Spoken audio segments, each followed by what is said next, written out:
ওনারা ওখানে মদ খাচ্ছিল ওই পুকুরের ওপাশে। মদ খেয়ে এসে আমাকে দেখছে এখানে বাড়িতে ঢোকার।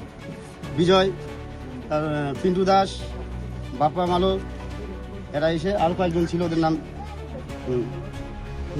আর আনোয়ার এসে 25-30 জন ছিল এসে নিয়ে আমাকে ধাক্কা দিয়ে মারামারি করছে। তারপরে এই ভাস্তাটাকে মারছে। আমার কাকাকে মারলে আমি আগাবো, ঠিক আছে? আমি তারপরে আমি তো পড়ে গিয়ে আমার বউ, এটা আমার স্ত্রী, এখানে এসে বসলো, আমার সাথে তাই ইয়ে করলো। তারপরে ওরা চলে গেল। কেন হ্যাঁ, মারলোটা কেন? আমাকে এসে মারছে। আমি পার্টি করি, আমি আগে টিমসি করতাম, টিমসি থেকে বিজেপি হয়েছি, এই জন্য ওদের খুব রাগ। ছিল না মা আর আমি একা ছিলাম। আমার বোন আছে, ও পিসি বেড়ে ছিল তো বাবাকে গলা থেকে ধরেছিল, কারণ আমি যাই ছাড়াচ্ছিল আমাকে ডাক্তারকে সব দিচ্ছে। আর আমাদের পাড়ার দুটো ছেলে ছিল, পাড়ার দুটো কাকু দাস আর কাকু পাড়ার হয় দরকার ছিল ওদের ছাড়িয়ে দেওয়া, কিন্তু ওরা পিকনিক বলছে যে ওদেরকে মার ধরবে মার। তারপর যেদিন থেকে মানে পতাকা লাগাচ্ছিল বাবা, সেদিন থেকে বলেছে যে পাড়াতে বড় নিতে চলে এসেছে, এরকম মানে বাড়ির লোকের কাউকে দেখলে এরকম মানে কথা বলছে। বিজয় রায়, হ্যাঁ, আর সাথে ওই যে পিন্টু দাস ছিল আর বাপ্পা মালা ছিল। মিথ্যে মামলায় দলীয় নেতাকে ফাঁসানো হয়েছে, বিজেপির বিরুদ্ধে এমন অভিযোগ তুলে সরব হলেন গঙ্গারামপুর বিধানসভা আসনের তৃণমূল কংগ্রেস প্রার্থী গৌতম দাস। পুলিশ জানিয়েছে ধৃতের নাম আনোয়ার হোসেন, বয়স 43। তার বাড়ি গঙ্গারামপুর কালদিঘি হাসপাতাল পাড়া এলাকায়। ভোট পরবর্তীতে শুক্রবার রাতে গঙ্গারামপুর শহরের 18 নম্বর ওয়ার্ডের কালদিঘি হাসপাতাল পাড়ায় তৃণমূল ও বিজেপি কর্মীদের বচসা হয়। একে অপরের বিরুদ্ধে অভিযোগ পাল্টা অভিযোগ ওঠে মারধরের। সেদিন রাতেই পরিস্থিতি স্বাভাবিক হয়।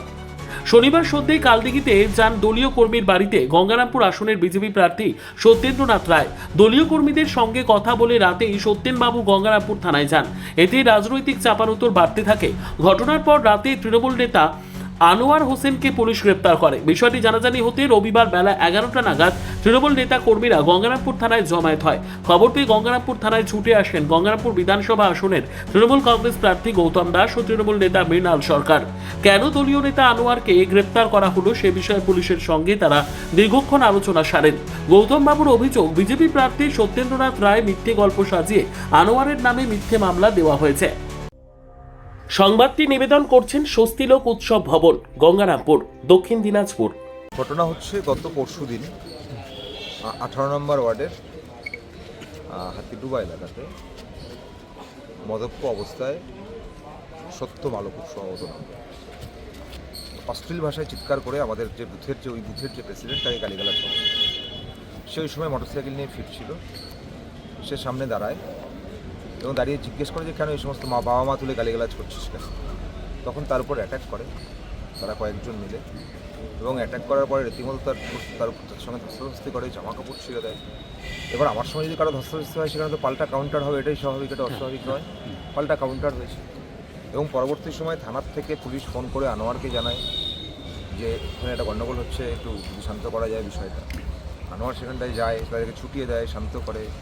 সারাদিন চলে গেল, কিচ্ছু নেই। পরের দিন যিনি বিজেপির প্রার্থী, যিনি এলাকার বিধায়ক ছিলেন, তিনি এবার লাইভ ভিডিও তার হয়তো আপনারা পাবেন, যেখানে লাইভ করেছে, যেখানে বলেছে যে তৃণমূলের লোকেরা মারধর করছে, অত্যাচার করছে, উল্টো আমাদের লোকের উপরে অত্যাচার হচ্ছে। জয় শ্রীরাম ধ্বনি তুলে, জয় শ্রীরাম ধ্বনি দেওয়া কোনো অপরাধ নয়, কিন্তু সেটা ইনসাল্টিং পজিশনে নিয়ে যাচ্ছে ভগবানকে, এবং বাবা মা তুলে খিস্তি করছে, গালিগালাজ করছে।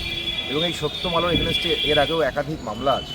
এলাকার মানুষের কাছে গেলে আপনারা জানতে পারবেন তার ট্র্যাক রেকর্ড কী।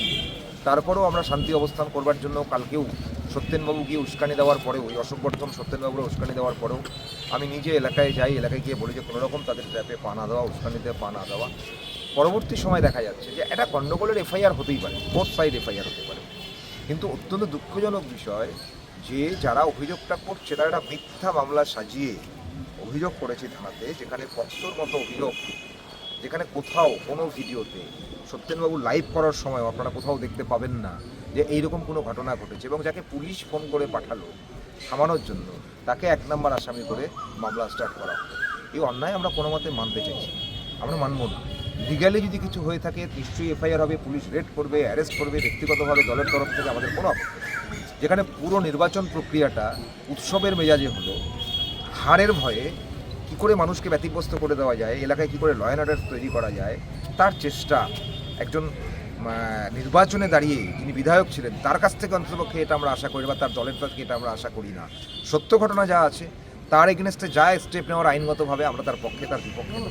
কিন্তু মিথ্যা মামলা তৈরি করে এলাকাকে উত্তপ্ত করে দেওয়ার চেষ্টা, এলাকাকে শান্তি বিঘ্নিত করবার চেষ্টা, এটা কখনোই কাম্য নয়।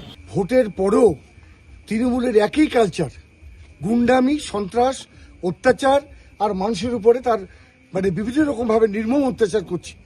এখানে আনোয়ারের নেতৃত্বে শুনলাম বিজয়, তারপরে কে সব তারা এসে যেহেতু ওই আমার পোলিং এজেন্ট ছিল সত্যম আলো, সেই জন্য ওর উপর অত্যাচার করছে। টিএমসি থেকে বেশ কিছুদিন আগে বিজেপিতে এসছে, ওর উপর অত্যাচার করছে, ওকে ধমকাচ্ছে, বলে তোকে শেষ করে দেবো, খুন করে। শুনলেনই তো আপনারা। এবং এটার আমি আইসি সাহেবকে বলেছি, এর তীব্র প্রতিবাদ করছি। আমি আরও সাহেবকে একটু পরেই বলবো, এক্ষুনি বলবো আরও সাহেবকে, এবং এটাকে কোনো মতেই মানা হবে না। এখন একটা আমাদের এরকম ঘটনার খবর আছে যে কিছু জায়গায় একটু ঝামেলা হচ্ছে, হাতিডোবা 18 নম্বর ওয়ার্ড আন্ডার গঙ্গারামপুর পিএস। তো সেখানে আমরা সঙ্গে সঙ্গে যাই এবং আমরা ওই জায়গাটাকে পিসফুল করি এবং আমরা একটা কমপ্লেন পাই 5 জনের এগেনস্টে। অলরেডি আমরা কেস স্টার্ট করে দিয়েছি, ইনভেস্টিগেশন যেটা আছে আমরা শুরু করে দিয়েছি এবং একজন অ্যারেস্ট আছে এবং অ্যাজ পার যা ল সেভাবে ইনভেস্টিগেশন চলবে। স্যার অভিযোগ কে করলো? অভিযোগ করেছে সত্যম আলো। ঠিক স্যার, থ্যাংক ইউ। সর্বোত্তম সুযোগ সুবিধে রয়েছে আতিথেয়তায়। সুপরিচিত স্বস্তিলোক উৎসব ভবন, অতিথিদের যে কোনো অনুষ্ঠানের জন্য উপযুক্ত ওয়ান স্টপ ডেস্টিনেশন। আমরা আপনার বিশেষ অনুষ্ঠানটিকে অবিস্মরণীয় করে তুলি। স্বস্তিলোক উৎসব ভবন, শিববাড়ি রোড, গঙ্গারামপুর, দক্ষিণ দিনাজপুর। ব্যুরো রিপোর্ট, উত্তর বাংলা সংবাদ।